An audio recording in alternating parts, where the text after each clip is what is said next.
கோவையில மூதாட்டி ஒருத்தங்களை காட்டு யானை தாக்க வந்த சூழல்ல விநாயகா கணேசான்னு அந்த மூதாட்டி கத்தி கூச்சலிடவே உடனடியா அந்த யானை அவங்கள தாக்காம அங்கிருந்து விலகி போகுது. இந்த மாதிரியான ஒரு வீடியோ தான் இப்போ சமூக வலைதளங்கள்ல வைரலாகி எல்லாரையுமே ஆச்சரியத்துல அழுத்திருக்கு. வாங்க இதை பத்தி விரிவா இந்த வீடியோல பார்க்கலாம்.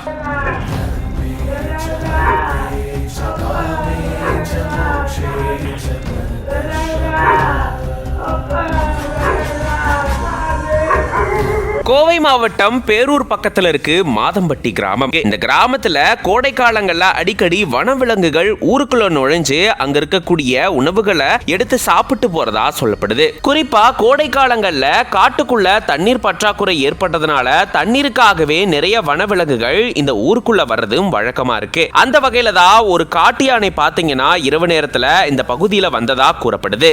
அப்பதான் ஒரு மூதாட்டிய காட்டு யானை கீழே தள்ளி விட்டதாகவும் உடனடியா அந்த மூதாட்டி விநாயகா கணேசான்னு கத்தி கூச்சலிடவே இதை கேட்டுட்டு அந்த காட்டு யானை அங்கிருந்து போனதா கூறப்படுது. இந்த நிலையில தான் இது தொடர்பான வீடியோவும் இப்போ வெளியாகி எல்லாருமே ஆச்சரியத்துல ஆழ்த்திருக்கு. மூதாட்டிய தாக்க வந்த யானை கணேசா விநாயகான்னு கத்துன உடனே மூதாட்டிய தாக்காம அங்கிருந்து விலகி போயிருந்திருக்கு. யானையோட இந்த செயல் பல பேரை வியப்புக்குள்ளாக்கி இருக்கு. இப்போ இந்த வீடியோ சமூக வலைதளங்கள்ல வைரல் ஆயிட்டு வருது. இது பத்தின உங்களோட கருத்துக்களை கமெண்ட்ஸ்ல சொல்லுங்க.